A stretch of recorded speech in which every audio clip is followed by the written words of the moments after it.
Point complet sur la météo de votre week-end avec Delphine dans quelques instants.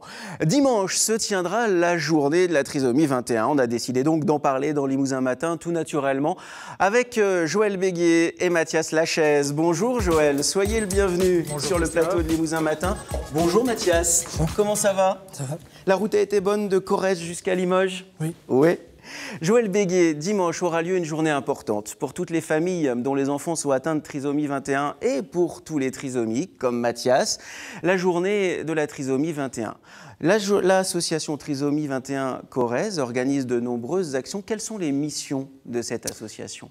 Alors les missions sont principalement orientées évidemment en direction des familles et en direction des personnes trisomiques. En direction des familles parce que déjà dès l'annonce du handicap évidemment il est nécessaire de rassurer les familles et de leur montrer que finalement c'est quelque chose qui n'est pas du tout insurmontable. Nous verrons le témoignage de Mathias tout à l'heure et je pense que ça rassurera complètement par rapport à ce qu'est une personne trisomique. Et ensuite donc il y a aussi tout l'accompagnement et toutes les préconisations, c'est-à-dire que évidemment, plus la personne trisomique va être prise en charge de façon précoce et plus elle va évoluer de façon positive. Et ensuite, il y a aussi, je dirais, toute l'action de l'association par rapport à la société. Parce que finalement, quand on est parent, on s'aperçoit que ce qui est le plus souvent bloquant, c'est la société, ce n'est pas la personne trisomique qui, elle, va très rapidement être autonome comme une autre. C'est notre regard qu'il faut changer sur le handicap. Et justement, Limousin Matin est là pour ça. Mathias. Oui. Alors, je suis très content que vous soyez sur ce plateau et que vous ayez accepté notre invitation. Vous n'êtes absolument pas stressé, ça c'est plutôt chouette et c'est une première télé. Alors, vous travaillez, vous êtes complètement autonome, comme Joël le disait. En quoi consiste votre travail, Mathias ? Moi, je travaille dans une jardinerie qui est située en Corrèze. À Saint-Aulaire ? Oui, c'est Saint-Aulaire. C'est une entreprise familiale. Hein. Oui. Ça se passe bien le travail ? Ça va. Ça fait combien de temps que vous travaillez là-bas ? Ça va faire entre 9 et 8 ans. Ah oui, quand même. Oui. Et alors, ce qui est incroyable, c'est que au départ, vous preniez l'autocar, enfin vous le prenez encore, puis à 16 ans, complètement autonome, un scooter, ça c'est la liberté. Oui. Et puis maintenant, comment vous faites ? Je suis circulé en voiture. En voiture. Expliquez-nous comment vous avez fait pour circuler en voiture. J'ai passé dans une auto-école. Oui. J'ai réussi la première fois. J'ai été plus autonome que la voiture. C'est génial ça. Oui, puis maintenant je peux circuler partout. C'est super, partout, vous allez partout ? Oui. Alors c'est quoi vos loisirs ? Quels sont vos loisirs ? Quand vous travaillez, parce que vous ne travaillez pas tout le temps quand même. Ça dépend. Alors c'est quoi vos loisirs ? Comment vous occupez votre temps libre ? Je fais du foot. Du foot ? Oui. Passionné de foot ? Dans le Nord sportif Varsois. Génial, mais tout va bien alors ? Tout va bien. Ben voilà, des bonnes nouvelles. Effectivement, Mathias qui est sur ce plateau et qui travaille grâce à une jardinerie qui a bien voulu ouvrir ses portes. Ça n'est pas le cas de toutes les familles, ça n'est pas le cas de toutes les personnes atteintes de trisomie 21. Certains rencontrent de lourdes difficultés et pour nous en parler, on accueille au téléphone Lucette Vial. Bonjour madame. Oui, bonjour tout le monde. Lucette, vous êtes maman de Ludovic, il a 26 ans.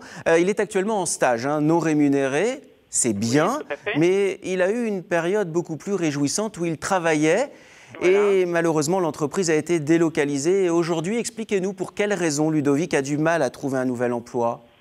Alors, donc Ludovic est inscrit à Pôle emploi depuis octobre 2013 et depuis nous recherchons un emploi. Donc, il est à Pôle emploi et aussi suivi par Cap emploi. Mais les démarches, c'est surtout nous qui devons les faire. Je dois l'accompagner pour se présenter dans les entreprises, ce qui est un peu difficile en tant que maman de présenter son fils, parce que bon, c'est sûr qu'on présente les bons côtés, mais on sait qu'il est capable, mais en face de nous, on a un employeur qui a des doutes. Ah oui, c'est ça la difficulté. Voilà. Et alors, contrairement à Mathias, Ludovic n'est pas autonome, il n'a pas son permis, il n'a que son vélo pour se déplacer. Vous êtes horticultrice. Vous pouvez un peu gérer votre temps comme vous le souhaitez. Est-ce que vous trouvez que le monde de l'entreprise est perméable au handicap ? Il n'est pas perméable, mais actuellement on est dans un contexte très difficile, économique, tout le monde le sait. L'emploi est très difficile à trouver. Nous avons eu des entreprises qui nous ont reçus vraiment très agréables, mais qui n'avaient pas de poste. D'autres où on a senti une réticence parce que l'handicap mental fait peur. Et c'est là où je trouve dommage, on n'a pas pu être accompagné par des personnes extérieures pour présenter Ludovic. Parce que il a énormément de capacités, Ludovic. Voilà, il a travaillé dans une entreprise pour conditionner des boîtes de jeux pour une chaîne de télévision concurrente. Oui. Il a les capacités. Il Oui, peut être autonome grâce à vous. Il a la force de l'âge, il a 26 ans.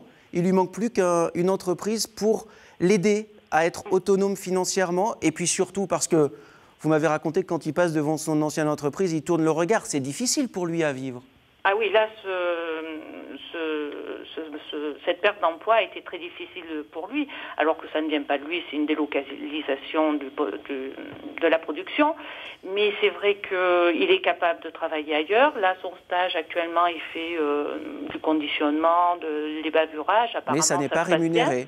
Mais ce n'est pas rémunéré. Mais il est revenu un peu dans l'emploi. Bon, c'est 15 jours, vous allez me dire, mais bon, il est revenu, il a revu des collègues, il s'est refait des connaissances. C'est vrai que c'est très agréable pour lui, ça le revalorise, c'est très intéressant. C'est très important. Merci beaucoup, Lucette Vial, pour ce témoignage. Alors, si une entreprise corrézienne entend ce message, Ludovic cherche un emploi, cherche une entreprise bienveillante pour l'accueillir, vous allez sur notre site internet et vous allez vraiment trouver toutes les coordonnées pour prendre contact avec Ludovic. On fera l'intermédiaire. Merci beaucoup, Lucette Vial. Merci. Et saluez Ludovic de notre part. Merci beaucoup. Joël Béguier, on comprend bien toute la difficulté, au fond, non seulement pour les personnes atteintes de ce handicap, mais pour les familles. C'est un investissement au quotidien. C'est un investissement quotidien et l'expérience de Ludovic est particulièrement révélatrice, c'est-à-dire qu'on exige, je dirais, pratiquement plus d'une personne trisomique que par rapport à une autre, étant donné que finalement il faut qu'elle prouve qu'elle est capable de. Et Ludovic, c'est ce qu'il avait fait, très rapidement d'ailleurs dans cette entreprise. Et finalement, si vous voulez, je pense qu'il a beaucoup d'amertume, d'où sa réaction face à il tourne la tête, on sent que c'est de la souffrance. Voilà, c'est ça. Évidemment. C'est ça. Parce qu'on lui a demandé beaucoup et finalement, voilà, la société s'est montrée très ingrate par rapport à sa situation. La société s'est montrée ingrate et puis changeons notre regard sur le handicap. Je sais que l'association Trisomie 21 Corrèze a énormément de projets, un ESAT hors les murs et évidemment ce sont des projets qui valorisent pour le coup les personnes atteintes de handicap et c'est tout votre investissement. Je voulais vous remercier d'être venu parler de cette association-là et puis remercier Mathias. Vous souhaitez beaucoup de matchs de foot gagnés, pas perdus, il faut nous tenir au courant, et puis beaucoup de bonheur dans votre travail. D'accord? Ça va très bien. Des cas comme Mathias, est-ce qu'ils sont nombreux pour conclure? Alors, des cas comme Mathias, vraiment en milieu ordinaire, sans aucun accompagnement, c'est quand même assez rare pour l'instant. Je pense que... On le disait, champion, voilà. Mathias champion, voilà, c'est tout. Ça. Quand on a dit ça, on a tout dit. Surtout complètement autonome, je veux dire, aussi bien dans les transports que dans le travail, c'est remarquable. Maintenant, si vous voulez, à travers notre vécu depuis 25 ans dans l'association, on voit bien aussi tout le chemin qui a été parcouru. C'est énorme. Tout le bénéfice de l'insertion en milieu ordinaire de nos enfants, que ce soit dans le milieu scolaire, que ce soit dans le milieu professionnel, que ce soit dans les loisirs. Je veux dire, le bénéfice, il est là aujourd'hui et ils ont prouvé qu'ils pouvaient vivre comme de tout à chacun. Parce que des associations comme la vôtre se sont investies et parce que nous sommes capables, nous qui ne connaissons pas forcément le handicap, de changer notre regard aussi. Mathias, 1000 fois merci et plein de bonnes choses. D'accord? À très bientôt.